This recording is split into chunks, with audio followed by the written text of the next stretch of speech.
हरियाणा में अगले साल की आखिरी में विधानसभा चुनाव होने हैं, लेकिन बीजेपी की तैयारियां एहसास करा रही है कि चुनाव आम चुनाव के साथ ही कराए जा सकते हैं। देश में मार्च में लोकसभा चुनावों का ऐलान हो जाएगा, तो क्यों समय से पहले कराए जा सकते हैं हरियाणा के विधानसभा चुनाव, और क्या है बीजेपी का प्लान, देखिए ये रिपोर्ट। हरियाणा में बीजेपी मुश्किल में दिखाई दे रही है। यहां तक कि मनोहर लाल खट्टर जिस सीट से चुनाव लड़ते रहे हैं, उन्हें वहां हार का डर लग रहा है।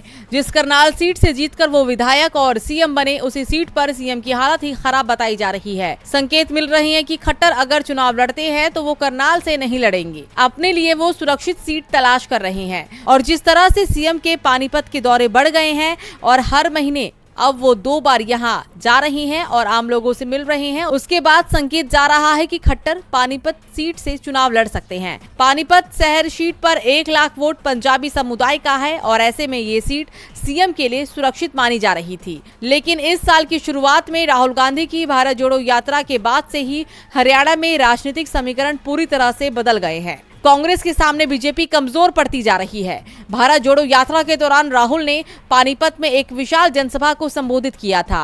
राहुल ने बीजेपी सरकार पर निशाना साधते हुए कहा था कि बीजेपी वाले पूछते हैं कि आखिर ये यात्रा क्यों कर रहे हो। मैं बताना चाहता हूं कि नफरत के बाजार में मोहब्बत की दुकान खोल रहा हूं। भारत जोड़ो यात्रा के बाद सीएम खट्टर का पानीपत दौरा अचानक से बढ़ गया और वो अब हर महीने 2 बार पानीपत आ रही हैं। यहाँ वो अलग समुदाय के लोगों से भी लगातार मिल रही हैं। वैसे बीजेपी की परेशानी उसके सहयोगी दल जेजेपी से बढ़ते टकराव के चलते भी बढ़ गई है। ऐसे में बीजेपी के पास सिर्फ ध्रुवीकरण का ही सहारा दिखाई दे रहा है और राज्य में सिर्फ सीएम खट्टर ही नहीं, दूसरे दिग्गज नेता भी सुरक्षित सीट की तलाश कर रहे हैं।